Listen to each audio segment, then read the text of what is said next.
Factor income versus transfer income. तो दोनों में कॉमन चीज क्या है? इनकम। तो पहले इनकम जानते हैं। इनकम का मतलब होता है जब हम कोई काम करते हैं और बदले में हमें कंपनसेशन, सैलरी, पैसा मिले, तो उसको हम क्या कहते हैं? इनकम कहते हैं।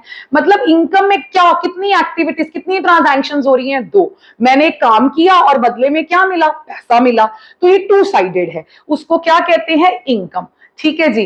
तो जो अभी मैं टू साइडेड के कॉन्सेप्ट की बात कर रही थी, इसी को ही हम फैक्टर इनकम कहते हैं। ठीक है जी। फैक्टर इनकम का मतलब जहां पे आपने काम किया और बदले में कुछ अर्निंग किया, काम करने के बदले में पैसा मिला, बदले में इनकम मिली, उसी को ही क्या कहते हैं? Factor income.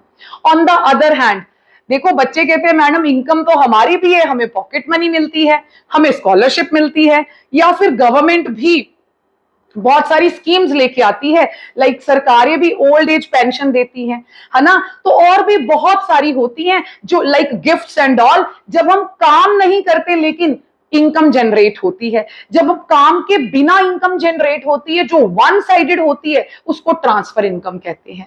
ठीक है जी। फैक्टर इनकम की एग्जांपल्स देखो, जब जब भी प्रोडक्शन होती है इकोनॉमी के अंदर, तो प्रोड्यूसर एफओपीज हायर करता है, उसी के बेसिस पे प्रोडक्शन होती है। एफओपीज मतलब लैंड, लेबर, कैपिटल, एंटरप्रेन्योर। तो उनको बदले में प्रोड्यूसर कुछ तो देता होगा, वही उनकी इनकम होती है। जैसे कि लैंड के बदले में रेंट, ठीक है जी, लेबर को वेजेस, कैपिटल के बदले में इंटरेस्ट, एंटरप्रेन्योर को profit. On the other hand transfer income क्या है? Old age pension, gifts, scholarship. हाँ, तो जब हमें मिलती है वन साइडेड कोई चीज बिना काम किए, उसको ट्रांसफर इनकम कहते हैं।